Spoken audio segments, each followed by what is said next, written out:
farmacéutico es uno de los lobbies más influyentes del mundo.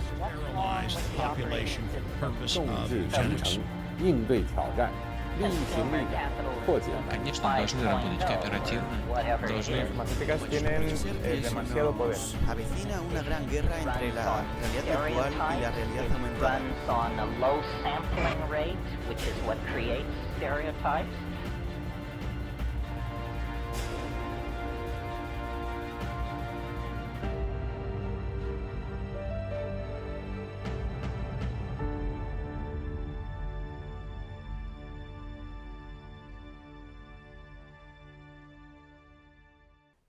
Bienvenidos a esta nueva edición de Humo y Espejos. Como siempre, estamos acá intentando entender qué es lo que está sucediendo en nuestro mundo, ¿no? Cosa que no es fácil, una misión bastante difícil, pero bueno, nuestro invitado ya ha venido, hemos intercambiado en varias oportunidades con él en las redes, estamos hablando del coronel Carlos Pisolito. Sí, los que ven habitualmente nuestros programas seguramente lo conocen, es un especialista en geoestrategia, geopolítica, es una persona con amplios conocimientos históricos, sociales y yo creo que es bueno tener a alguien también para analizar esto desde otro punto de vista. Así que me parece que el aporte que puede hacer es importante porque estamos hablando con gente que tiene experiencia en este tipo de temas. Bueno, así que antes de llevarlos con las preguntas que le hicimos a Carlos Pisolito, les voy a recordar que si ustedes volvieron es porque algo les parece atractivo de nuestro programa, así que los invitamos a colaborar con nosotros. En la descripción del video tiene todas las posibilidades y todas las formas que pueden hacer, desde adquirir los libros como Putin puso de pie a Rusia, o de la geopolítica clásica a la geopolítica moderna, que de autoría de Marcelo Ramírez, y también pueden colaborar por única vez todos los meses, así que la decisión es de ustedes. Así que bueno, para arrancar, Carlos, muchísimas gracias por tomarte el tiempo de responder nuestras preguntas. Y vos, Marcelo, ¿cómo nos trata la pandemia? Bueno, aquí estamos en mi estudio ubicado en la ciudad de Vistalba, capital del Malbec, Luján de Cuyo, Mendoza, rodeado de las cosas con las que habitualmente trabajo, mapas, libros, pero sin dejar de lado lo táctico. Acá pueden ver esta máscara antigas que lamentablemente, o por suerte, es la tercera vez que tengo que usar en mi vida. La primera vez fue cuando me desempeñé como observador militar en el sur de Irak, en la década del 90. La segunda vez, ya en el siglo XXI, cuando estaba en el año 2001 al 2003 como agregado militar adjunto en la Embajada Argentina en Washington, y lo tenía en el arcón de los recuerdos. La tuve que sacar, desempolvar ahora, acá para enfrentar esta pandemia. Bueno, Marcelo y Ivonne, estoy a su disposición. Me han mandado el cuestionario, no nos podemos reunir afectuosamente como lo hacíamos antes. Voy a tratar de responder sus preguntas y bueno, quedo a su disposición. Realmente el escenario que usaste, que es tu cotidiano de trabajo que explicaste, es genial. Bueno, Carlos, China aparece como el gran ganador. Mantiene su estructura productiva intacta, mostró una sociedad disciplinada, mostró capacidad de gestión, el PC, el Partido Comunista se puso de pie primero. O sea, ¿cuál es su opinión sobre ese tema? Ustedes hablan de un triángulo, yo hablo de un trípode, pero básicamente el concepto es el mismo. De los tres grandes jugadores que están jugando esta partida, los Estados Unidos, China y Rusia, obviamente que hay ganadores y perdedores, por lo menos en lo que va del partido. No sabemos si es el primer tiempo, el segundo tiempo, cuánto falta para terminar, pero obviamente el gran ganador es China. ¿Por qué? Por dos razones principales. La primera, ha sufrido, hoy lo vemos en una forma leve, los efectos de la pandemia, rápidamente la pudo controlar en su territorio, y en segundo lugar, ha logrado proyectar lo que algunos han denominado de forma un poco sarcástica la diplomacia del barbijo, es concretamente una forma de diplomacia pública o soft, que se ha visto ensombrecida en los últimos días por una serie de acusaciones que han provenido de los Estados Unidos y también por aparentemente la mala calidad de algunos insumos que la diplomacia china ha distribuido en países como España y la propia Argentina, que aparentemente no rinden o no tienen los estándares de calidad que esos usuarios esperaban. Vamos al segundo de los actores. El gran perdedor, obviamente, son los Estados Unidos, exactamente por las razones contrarias a las que a China le ha ido bien. Estados Unidos, inicialmente su presidente Donald Trump, llamó a esto una gripecita, se burló, no le dio la mayor importancia y hoy los Estados Unidos, con casi 60.000 muertos, baten el récord lamentable de los muertos que tuvieron en la guerra de Vietnam en prácticamente 2 décadas. Es decir, es una derrota total y todavía no ha terminado, ya que el presidente no solamente en el plano interno está sufriendo una cantidad de problemas, que he visto que después me lo preguntan en forma particular, así que lo dejemos, no lo vamos a contestar ahora, y también está teniendo problemas en el ámbito internacional, fruto de estas acusaciones, que no sabemos qué nivel de fundamento tienen, esta demonización que ha iniciado de China. Y vamos al tercero de los protagonistas, el más misterioso de todos, la Rusia de Vladimir Putin, que había empezado bien. Empezó el partido 0-0, bien, pero por las últimas noticias que tenemos, aparentemente también está siendo castigada por la peste, ustedes lo mencionan, un autor que conocemos, que visita habitualmente la Argentina, Alexander Dugin. Sabemos que está siendo criticado justamente por el ala más tradicionalista, más dura, de la madre Rusia, que sabemos que tiene también un basamento en la Iglesia Ortodoxa Rusa, en las Fuerzas Armadas, y por qué no decirlo también en ex cuadros, ex integrantes del Partido Comunista Soviético. Bueno, esos son los 3 grandes actores, el trípode como yo le llamo, el triángulo como le llaman ustedes, con un ganador claro hasta el momento, China, un perdedor claro, los Estados Unidos, y un tercero en discordia, que todavía no se define, que es Rusia. Bueno, creo con esto haber contestado la primera pregunta. Rusia ha comenzado a complicarse. Autores como Dugin, que está distanciado de Putin desde el 2014, empieza a hacer críticas a la tibieza con los liberales y las élites pro-occidentales. Ahora, más allá del que Dugin no tenga demasiado peso en Rusia, por primera vez en mucho tiempo, Putin perdió, en parte, digamos, ¿no? Su aura de todopoderoso. ¿Cómo llegará Putin al final de esta tormenta y cómo pesa la posible sucesión? Acá voy a contar una intimidad. La última oportunidad que estuvo Alejandro en Buenos Aires, yo tuve oportunidad de compartir varias reuniones con él. En una de ellas, un almuerzo en el quincho de la CGT, la calle Sopardo. Él lo dijo, porque se le preguntó, y a mí me sorprendió en ese momento una crítica no tan dura como las que hace hoy, pero lo suficientemente dura, respecto a que, según él, Putin se había equivocado debido a que no había generado un sucesor que lo pudiera reemplazar. Claro, esto fue todo antes de las modificaciones legales, constitucionales, que ha hecho Dugin a los mecanismos rusos, y sabemos que hoy prácticamente Putin puede quedarse todo el tiempo que crea necesario o que la biología le permita en el poder. Pero concretamente, Alejandro lo criticó desde ese punto de vista. Y vemos hoy en los últimos escritos de Dugin que hace una crítica ya de tipo ideológica, ya que lo vincula a Putin con las viejas y corruptas élites liberales que se hicieron cargo del colapso de la Unión Soviética, que han hecho grandes negocios con Occidente y que obviamente no le caen simpáticos para nada a una persona de un pensamiento tradicional, antiliberal, antiburgués, como es el Alexander Dugin. Obviamente, como decimos siempre, o como dicen los analistas, Rusia nunca está lo débil que sus enemigos creen, ni tampoco lo fuerte que creen los propios rusos. Bueno, creo, y voy a cerrar con una anécdota del propio Putin, que Putin, esto es una fábula, ¿no? Pero es muy gráfica.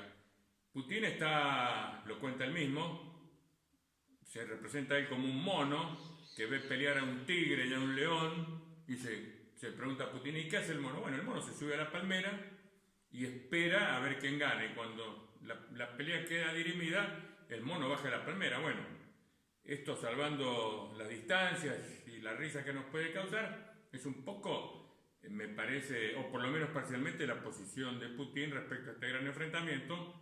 Lo vemos hoy cercano a China, lo vemos dándole a China el backup militar de que China carece, lo vemos como el catejón, como el obstáculo para que los Estados Unidos lancen una acción dura o militar contra China, pero en última instancia yo como occidental que soy, lejos de la mente oriental en sus versiones, digamos, china y eslava, tengo la duda de qué es lo que va a hacer el zar de todas las Rusias por este momento, Vladimir Putin.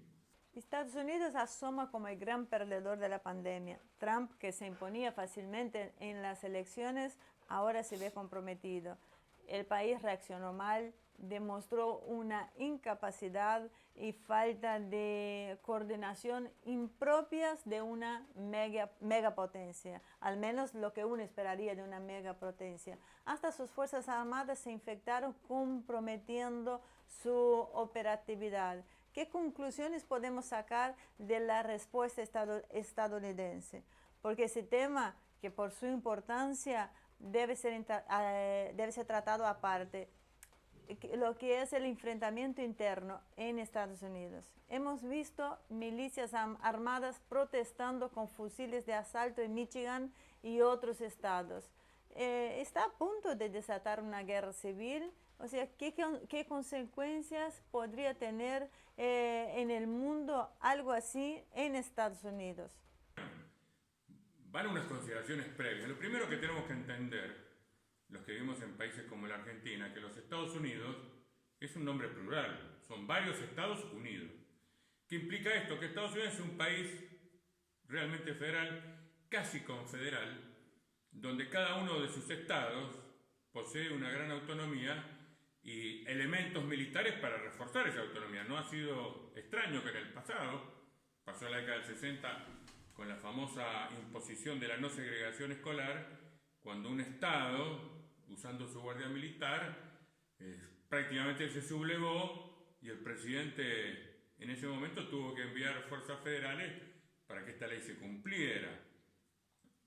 ¿Por qué explico esto? Porque bueno, algo de esto estaría pasando en los Estados Unidos, incentivado por el propio Donald Trump, que si bien es un hombre nacido en Nueva York, prácticamente podemos decir que es un hombre con la mentalidad confederada, con la mentalidad del sur. Y acá aparece una vieja división, que yo la percibí cuando estuve viviendo en los Estados Unidos, que la hemos visto en las películas, en Hollywood, la división entre el norte industrializado, cosmopolita, globalista, y el sur más bien tradicional, esclavista, que si bien esas divisiones yo las creía aparentemente superadas, no ha sido así, y han vuelto a la luz, especialmente a partir de la presidencia de Donald Trump, que él se ha hecho un poco el vocero, el abanderado, el representante de lo que serían las mayorías blancas empobrecidas, los redneck.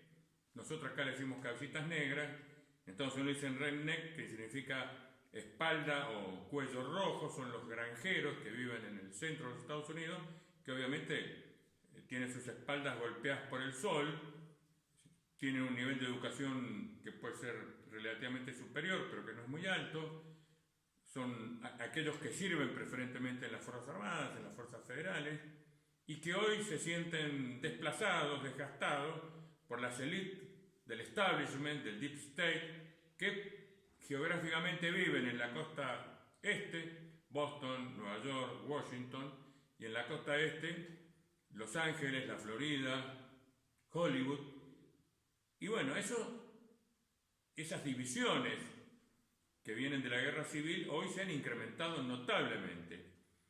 Mis amigos, que todavía gracias a Dios tengo allá, verdaderos patriotas, ya me habían alertado hace unos años, 2 o 3 años atrás, cuando yo los visité, y me decían con total crudeza que los Estados Unidos se encaminaban a una guerra civil. Yo, al principio, realmente me resultó difícil creerlo, me pareció una cuestión exagerada, pero lamentablemente lo que estamos viendo en ocasión de la pandemia, esas milicias armadas, esa violencia de la derecha supremacista blanca, esos choques de origen racial, no hacen presagiar nada bueno.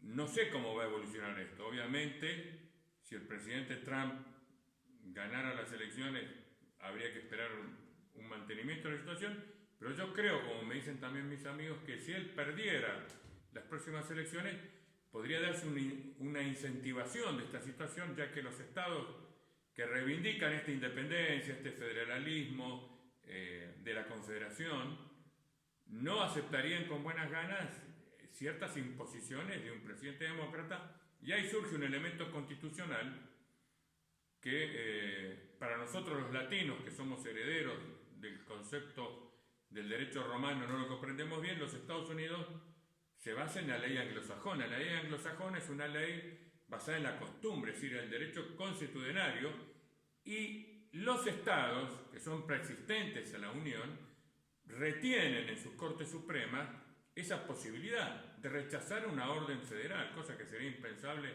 en un país como la Argentina, pero tienen esa potestad, y ya está sucediendo en varias cuestiones que han sido ordenadas por el gobierno federal y que los estados han rechazado. Por ejemplo, lo que es vinculado a la inmigración. Trump, que ha ordenado el cierre de las fronteras, que ha ordenado la expulsión de los ilegales, hay varios estados que han constituido santuarios, que han recibido a esos inmigrantes y que no han dado cumplimiento a la orden de Trump.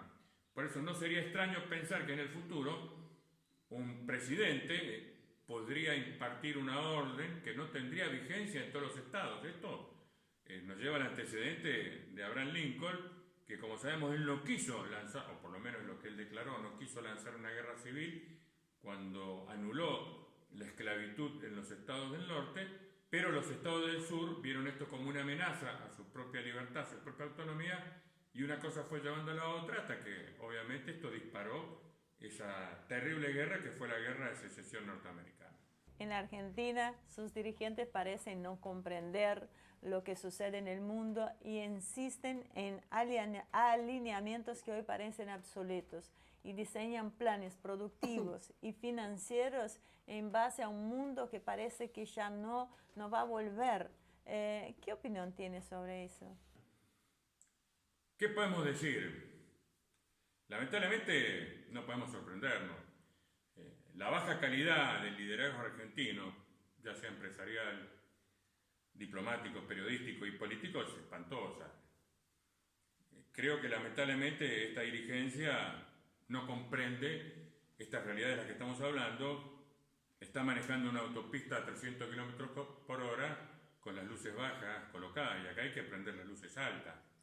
Hay una incapacidad en esta dirigencia para entender lo que está sucediendo. Yo siempre lo digo un poco en broma, todos son devotos de la teoría argentinocéntrica del origen del universo y no levantan la cabeza ni siquiera para ver lo que pasa en la región, mucho menos lo que pasa en el mundo. Pero acá hay que hacer una distinción que creo que es importante, que este gobierno es de naturaleza socialdemócrata, no se lo puede calificar de peronista, solamente un antiperonista puedo decir que este es un gobierno peronista. Es un gobierno socialdemócrata al estilo de Macri, o más aún al estilo de Alfonsín, que parece ser el santo de referencia, el santo patrono de este gobierno.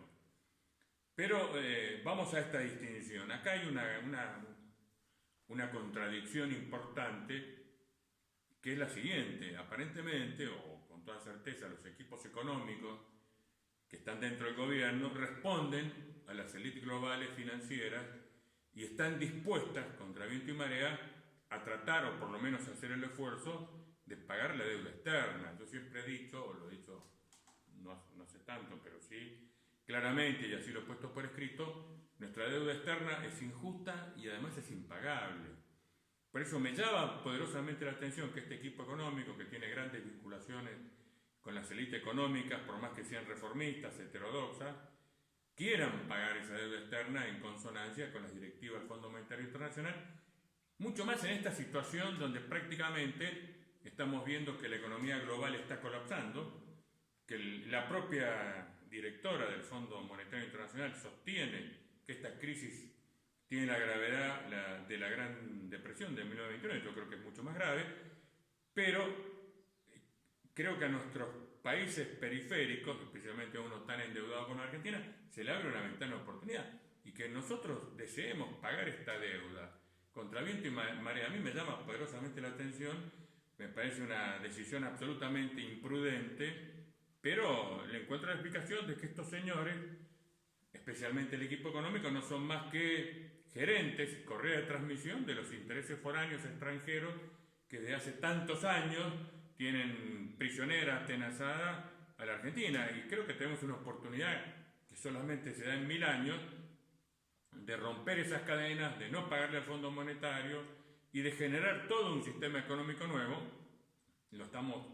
Esto les paso un aviso si corresponde. Con mi equipo estamos elaborando una propuesta económica nueva, heterodoxa. Espero que si esta cuarentena se levanta en algún momento se las pueda contar personalmente, o bueno, a través de este medio les quiero contar cuáles son las ideas económicas que nosotros estamos manejando para superar esta oportunidad, esta crisis con esta oportunidad que a la vez se nos abre. Un proceso de inestabilidad mundial fruto de la disputa del control por parte de diferentes actores estatales y no estatales puede generar una situación explosiva en la Argentina ante las dudas y falta de resoluciones del gobierno. ¿Es posible que nos enfrentemos a un estallido social fruto de la profundización de la crisis económica? Acá yo creo que se abren dos hipótesis, o dos escenarios, o dos variantes, como ustedes lo quieran llamar. Uno, si la pandemia terminara mañana, que es una posibilidad, hay algunos expertos que hablan de que tiene una duración biológica de 70 días, estaríamos cerca de llegar a esa cuenta, y en un análisis, digamos, bondadoso, optimista, muchos creen que la economía, después de algunos problemas, se recuperaría y que las viejas formas de la vieja economía y la vieja política volverían a estar en su lugar. Si esto fuera así, yo no lo doy como la más probable, obviamente la Argentina enfrentaría tremendos problemas que ya los venía enfrentando, pero en alguna medida agudizados, ya que ha producido una gran emisión monetaria a los efectos de enfrentar la pandemia, sigue con esa cartera de deuda tan inmensa que obviamente entraría en default, y por este camino, un poco más lento, pero obviamente la Argentina enfrentaría dificultades sociales, económicas y políticas tremendas, incluso de poner en riesgo su propia gobernabilidad, porque es como le pasaría a cualquier entidad humana, o incluso a un individuo, a una familia, que el padre o el matrimonio no pudiera generar los recursos, con hijos hambrientos, con hijos con necesidad de estudiar, con enfermedades, con una casa que se cae a pedazos. Obviamente, como decía el Martín Fierro, la pobreza golpea en todas las puertas, pero entra en la del haragán. Si nos quedáramos haraganeando, como hasta el momento de lo que hemos hecho, y obviamente el resultado sería nefasto. Pero vamos al segundo escenario, que yo creo que es el más probable, que es que colapse el sistema económico y financiero mundial y que sea necesario establecer nuevos sistemas económicos. Muchos hablan de una vuelta al mercantilismo, de vuelta al patronoro, a una suerte de ligas hanseáticas que reemplazarían a las grandes uniones comerciales que tenemos en este momento. Bueno, ahí nuevamente la Argentina tendría la oportunidad que yo menciono, pero mucho más, que en este momento necesitaremos una dirigencia totalmente esclarecida, totalmente lúcida y que fuera consciente de todas estas realidades. Yo veo difícil que esas ideas se encarnen en una dirigencia tan adocenada, tan acostumbrada, tan tranquila en sus privilegios. Creo que iríamos prácticamente a un proceso revolucionario, en el cual, tal cual ocurrió con la Revolución Francesa o con la propia Revolución Rusa, una nueva dirigencia debería emerger. Tratemos o esperemos que esto no se haga a través de un proceso violento como es una revolución, pero a veces, lamentablemente, uno no puede eludir esta posibilidad, porque las revoluciones son absolutamente predecibles y absolutamente esperables. Lo dicen grandes expertos. ¿Cuándo se produce una revolución? Bueno, cuando hay un orden social injusto, que ya su propia injusticia lo hace insostenible. Y es necesario el surgimiento de una nueva élite, de una nueva clase dirigente, y como los sistemas institucionales no permiten la evolución, el surgimiento de estas nuevas élites, se produce en forma violenta. Bueno, yo no lo deseo, no me gustaría que nuestros países pasaran por un proceso revolucionario, pero desde el punto de vista analítico, objetivo, no se puede descartar. Si es que se diera este escenario que lo estoy anunciando, de un colapso de los sistemas financieros y económicos globales, lo cual acarrearía obviamente un colapso del sistema económico actual, y sería necesario una dirigencia valiente, esclarecida, que tomara decisiones nuevas y que permitieran salir de esta zona tormentosa y trabajar con otras ideas y con otras personas. Y para terminar, no puedo dejar de hablar sobre mis pagos. Brasil comenzó a experimentar la combinación de varios negativos: inestabilidad política, fruto de la ruptura de la coalición gubernamental, alejamiento de las Fuerzas Armadas, enfrentamientos internos por el diseño de un modelo entre Guedes y Braga Neto, la pandemia con una mortalidad en aumento y la economía en caída. O sea, ¿seguirá sosteniendo Trump a Bolsonaro o va a buscar una alianza con un sucesor ante la situación crítica de un presidente que pierde espacios de poder como lo es Bolsonaro? Obviamente, lo estamos viendo hoy, Brasil enfrenta una situación difícil, en principio desde el punto de vista sanitario. Sabemos que se ha disparado la pandemia, que Brasil lamentablemente disfruta hoy del mayor porcentaje de contagios por millón de todo el mundo. Se habla de alrededor de 1.000 muertes por día. Obviamente esta es una situación producida o derivada de una actitud de su presidente Jair Bolsonaro, muy similar a otro personaje mundial que hemos mencionado, Donald Trump, ambos basados en creencias religiosas extremas, histriónicos, autoritarios, que se burlaron de la pandemia, la denominaron gripecita, y bueno, hoy están cosechando esos resultados. A diferencia de los Estados Unidos, yo creo que Brasil tiene una gran ventaja, tiene un backup, que son sus Fuerzas Armadas. Yo siempre lo he dicho y lo sostengo, tengo un gran cariño, admiración por las Fuerzas Armadas brasileñas. He tenido la suerte de trabajar con ellos, con algunos oficiales, en Haití, en el Centro de Operaciones de Paz Calcopaz. Tuve oficiales de ese origen que fueron absolutamente brillantes, y creo y confío que ellos sean el backup de esta mala conducción civil que encarna el presidente Jair Bolsonaro, pero tampoco puedo dejar de ser realista. Veo que hay fuerzas encontradas, hay intereses mezquinos que luchan entre sí, que pugnan. Sabemos que Bolsonaro llega al poder con el apoyo de las iglesias evangélicas, con el apoyo de las Fuerzas Armadas, pero también con el apoyo de la plutocracia, de la oligarquía local brasileña, y sabemos que hoy sigue siendo apoyado por las iglesias evangélicas, que está siendo controlado y limitado por las Fuerzas Armadas, y que estas fuerzas oligárquicas, plutocráticas, lo mismo está sucediendo en Estados Unidos, en Gran Bretaña, pugnan por levantar la cuarentena, por no dejar caer la economía, siguen con su soberbia, siguen con esta serie de medidas que son tan negativas. Bueno, Marcelo Ivón, lo estamos viendo en Estados Unidos, que está viviendo esto un poco antes, lo estamos viendo en la Gran Bretaña también, con otros personajes similares, Boris Johnson, y lamentablemente mi análisis es que Brasil va a corcovear, va a tener problemas.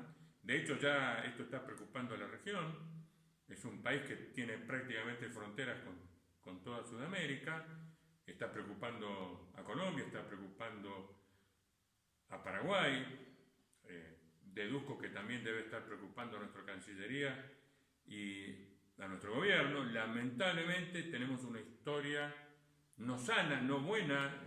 La relación Bolsonaro-Fernández empezó con el pie izquierdo y siguió con el pie izquierdo. Esto no augura nada bueno, pero por otro lado creo que acá hay que poner un manto de piedad, un manto de colaboración. Es una cuestión histórica, tenemos una larga relación con Brasil, no podemos destruirla a partir de un mal liderazgo de alguno de los dos países o de los dos países.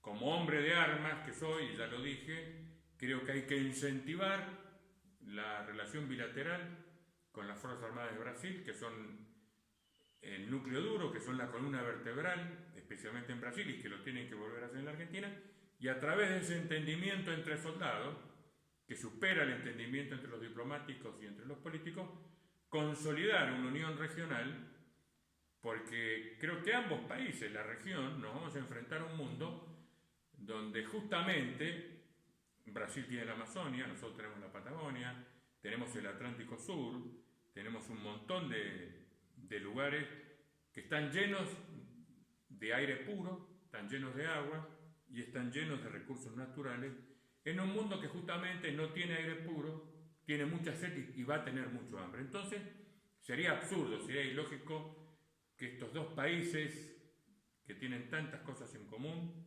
nos peleáramos, sería un absurdo estúpido, que además permitirían que justamente, como decía el Martín Fierro, cuando los hermanos se pelean, los devoran los de afuera. Bueno, acá hay mucha gente de afuera. Bueno, Marcelo Ivón, vamos al cierre de esta interesante entrevista, hecha por estos medios tecnológicos. Decíamos, Argentina-Brasil, con un pasado común, con algunas diferencias, hoy tenemos, y no cabe duda, un destino común, porque tenemos enemigos comunes, y eso es muy importante. Por un lado tenemos el nuevo orden mundial, las grandes organizaciones, pequeñas organizaciones, pero no menos poderosas como esas ONG ecologistas, el narcotráfico, el bandolerismo, la trata de personas. Todo eso nos lleva a tener una estrategia y un objetivo común. Lo supimos tener en nuestras difíciles misiones de paz cuando trabajamos con el general Heleno en la MINUSTAH, en Haití. Bueno, ha llegado el momento de volver a ese tipo de alianzas, de ese tipo de contacto que seguramente van a preservar no solamente la paz, van a permitir que esta parte del mundo, esta querida Sudamérica, tenga un destino que se merece, un destino peraltado, tal cual lo soñaron los héroes de los respectivos países. Ha sido un placer enorme volver a tenerte acá en nuestro programa y esperamos verte en otras oportunidades. Termino con esto. Marcelo Ivón, les mando un saludo, un abrazo, también a sus hijas que tanto colaboran técnicamente con estas realizaciones, y me comprometo, bueno, a la primera que podamos reunirnos en forma personal, o si no, mejorar estas cuestiones técnicas para que todos disfrutemos de sus entrevistas, de nuestro punto de vista, y como digo siempre, que Dios los bendiga a todos. Un saludo. Hasta luego. Ahora sí, Carlos, muchísimas gracias nuevamente. Así que, Marce, la verdad que bastante extensa, bueno, no te diría extensa, pero contundente, ¿no? La entrevista a Carlos. Sí, bueno, era un poco lo que esperábamos y sabíamos que iba a poder aportar, o sea, la visión de lo que está pasando en el mundo, entre los estados y los posibles movimientos políticos. Bueno, creo que es como te decía al principio del programa, es interesante para que nosotros lo podamos tener en cuenta. ¿Y qué es lo que está en juego en el mundo en este momento? Esta yo creo que es la pregunta del millón, ¿no? Sí, yo creo que lo que pasa es que nosotros estamos, creo que tenemos que empezar a entender los distintos planos de la confrontación. Porque una cosa es cuando hablamos diferencias entre potencias, yo creo que ya casi nadie, el otro día viendo videos viejos veíamos que antes sí lo discutían, pero hoy casi nadie discute que estamos en un franco enfrentamiento entre Estados Unidos, China, Estados Unidos, Rusia. Después hay unas cuestiones internas que van floreciendo y hay un cambio de sistemas. Pero yo creo que la cuestión va en un plano mayor de profundidad, que es que debido a los cambios sociales, políticos, productivos, tecnológicos, estamos entrando en una fase de rediseño de los sistemas productivos en líneas generales, y no solo los sistemas productivos, sino también de las estructuras que los acompañan. Por lo tanto, a partir de eso, yo creo que es hora también que empecemos a ver cuáles son las alternativas que empiezan a aparecer. Entonces creo que eso es el tema central de, por un lado, si vamos a un esquema tripartito, que es, yo creo que hoy es lo más simple de predecir, pues son dos opciones y una parece que sería la más fuerte. Si Trump no consiguiera su reelección, yo creo que esto lo único que podría hacer es dilatarlo y hacer la transición más violenta, pero es como que ya la suerte está echada. A diferencia, a diferencia de lo que podemos pronosticar si uno se adentra un poco más en lo que puede venir ya después en los aspectos más internos de los estados y en la forma de producir que se va a alcanzar en el mundo. ¿Y cuáles son las cuestiones o qué cuestiones hoy son las clave a nivel de los sistemas para entender el proceso que está en marcha? Yo creo que uno de los temas es entender que hay algo más que cuando vos ves que nosotros estamos planteando las cosas en términos ganadores o perdedores por los estados, o inclusive cuando las empresas ven sus balances para ver cuáles ganan más y cuáles menos, hay algo que es más profundo, como te decía antes, que es a lo que estamos yendo. O sea, los cambios tecnológicos que se están produciendo están eliminando grandes masas de trabajadores. Yo creo que hay un enorme grupo de economistas que dicen, o que han dicho durante muchos años, que no es para preocuparse, pero la realidad es que sí es para preocuparse, porque no estamos viendo que haya ninguna posibilidad de reemplazarse a los trabajadores que se van perdiendo por empleos nuevos que hoy no conocemos. Esto es casi, te podría decir, un pensamiento mágico. Entonces, a partir de eso, empezamos a entrar en un mundo que es muy diferente. Durante los últimos, por lo menos 2 siglos, lo que tenía mucha vigencia, lo que decía Marx sobre la explotación del hombre por el hombre, el concepto de la plusvalía, donde un trabajador se apropia, un capitalista se apropia del trabajo de un obrero. Hoy lo que está pasando es que está desapareciendo eso, porque el trabajo del obrero es lo que está desapareciendo. Ya el proceso lo hemos visto en las últimas décadas por un recambio de la producción industrial por lo que eran los trabajadores de cuello blanco. Los trabajadores de cuello blanco que hace décadas atrás eran, casi podríamos decir, privilegiados, porque una cosa era trabajar en una fábrica y otra cosa era trabajar, por ejemplo, en un banco. O sea, el trabajador del banco no era casi visto como un obrero, era más bien casi, podríamos decir, mucho más cercano a la burguesía. En las últimas décadas, lo que hemos visto es que aumentaron los trabajadores estos de cuello blanco y los trabajadores de las fábricas fueron los que fueron disminuyendo. Esto es fruto de los cambios productivos. Por un lado, la automatización de los procesos de producción de las mercaderías. Claro, porque vos siempre insistís con ese tema, en el tema de la automatización y la mecanización de la productividad. Siempre. Claro. Porque creo que ahí es donde está la clave. Porque lo que está produciendo con que los obreros pierdan ese espacio se fueron reemplazando por trabajadores de corte más burocrático. Pero estos trabajadores también van a sufrir el mismo proceso, y como En su momento había masas de trabajadores industriales y pocos trabajadores de cuello blanco, estos cobraban muy bien, y los trabajadores industriales cobraban mucho menos. Sin embargo, con el paso del tiempo, lo que nosotros empezamos a ver es que hoy un obrero de una empresa multinacional automotriz tiene un salario muy superior al de la mayoría de los trabajos convencionales. Y el desplazamiento primero hacia estos trabajos de escritorio y después, porque también la tecnología empieza a aparecer ahí, el desplazamiento hacia otras formas de trabajo independientes, los famosos cuentapropistas que tienen nombres mucho más glamorosos como emprendedores. Emprendedores, claro.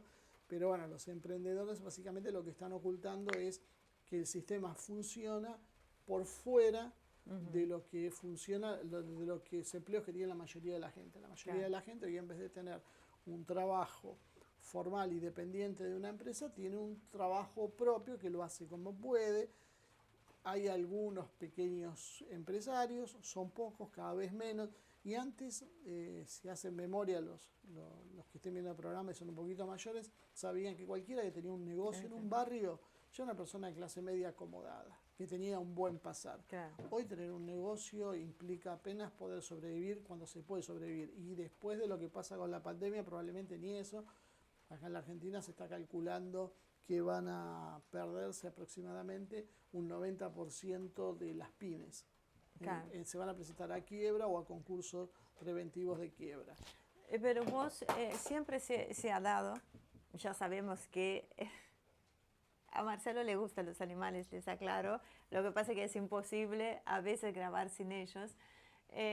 Vos siempre por lo menos sonreíste hoy, porque la otra vez se quejaron porque te molestaba que tuviera Percy acá. Y lo que pasa es que escuchás a la otra protestando porque está él y no puede que me traen problemas ustedes. Bueno, volviendo al tema del trabajo, siempre se ha hablado que han habido siempre procesos donde se ha dicho que iba a ser el fin de trabajo. De hecho, no hace mucho algunos sindicalistas discutían con vos por ese tema. O sea, ¿vos por qué crees que está bien que podemos observar una aceleración en el proceso de los avances tecnológicos, la inteligencia artificial, pero ¿por qué vos siempre estás convencido de este cambio? Porque es obvio, porque yo creo que no están entendiendo que la mecanización que pasaba en el siglo XVIII, en el siglo XIX o en el siglo XX, era una mecanización que sustituía a trabajadores, pero generaba mucha producción nueva de otro tipo y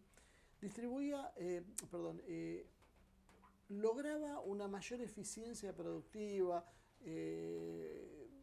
mecanizar trabajos que a veces eran de gran demanda física, pero eso ya se agotó, hoy ya todo está automatizado y ahora se empieza a ir por los trabajos que antes se pensaban irreemplazables, trabajos de supervisión o de diseño, hoy están cuestionados. ¿Por qué? Porque hoy los mismos programas ya diseñan. Y lo último que se dijo es, bueno, tendremos que prepararnos para hacer trabajos de corte más intelectual, porque eso es lo único que no va a poder automatizarse. Sin embargo, el avance, y ahí entra la inteligencia artificial, empieza a reemplazarlo. Cada vez es más natural, lo vimos ahora con el tema de la pandemia. Países, por ejemplo, Irán fue uno de los primeros que hizo, pero también lo hizo Corea, lo hizo China, lo hizo Japón. Crean aplicaciones, son médicos virtuales, donde vos vas tirando los datos y vas conversando con un sistema, básicamente. No estás hablando con una persona, estás hablando con un sistema que puede equivocarse, pero en líneas generales, de acuerdo a este tipo de trabajo, tiene hasta resultados más eficientes que los seres humanos, pues no se fatiga, no se cansa, no pierde la paciencia, consulte, tiene una bibliografía mucho más amplia de la que puede tener cualquier persona. Entonces, cuando por ahora, cuando necesita algo muy específico, ya todos esos trabajos también se están haciendo. Entonces, abogados, contadores, médicos, profesores, prácticamente lo que a uno se le ocurra empieza a desaparecer. Periodistas, o sea, todo lo empieza a ocupar la inteligencia artificial. Entonces, podríamos discutir cuánto tiempo llevará para que no haya más trabajos. Quizá nunca, no sé, yo creo que en un momento lo van a suplantar todo, pero puedo conceder que a veces no, que haya cosas que no se suplanten. pero estamos hablando que el 90% de la gente no va a encuadrar, porque no va a hacer falta, porque por más que vos no le pagues, que te trabajen gratis, van a seguir siendo ineficientes comparado a lo que puede hacer un sistema automatizado, y eso es algo que es inexorable. Entonces a veces yo creo que algunos sindicatos empiezan a entenderlo, pero los que creo que no lo han entendido para nada son los políticos.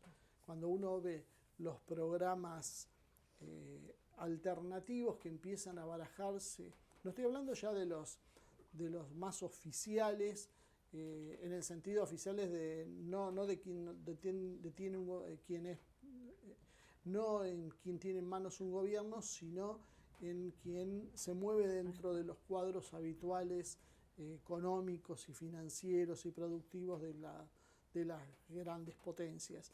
Toda esa gente intenta que esta gente que intenta buscar planes más alternativos, más justos, que reacomoden la situación social sin que haya un cataclismo, yo creo que no terminan de comprender la profundidad de lo que se está viniendo, de cómo esta pandemia produjo algo, vimos en el programa pasado, cómo aceleró los cambios, porque cada vez más el trabajo en su casa, los sistemas de entrega, la venta online, están modificando todas las estructuras sociales, porque hoy la gente trabaja ya en su casa, ahora ya es un hecho, ya no es algo que va a pasar, y esto va a producir cambios inmobiliarios, migración en la ciudad, es un cambio de unas dimensiones enormes, y en algún momento ya directamente van a prescindir de la gente, y es hora que los políticos comiencen a buscar un sistema alternativo a esto, porque si no vamos a tener miles de millones de personas desempleadas en el mundo.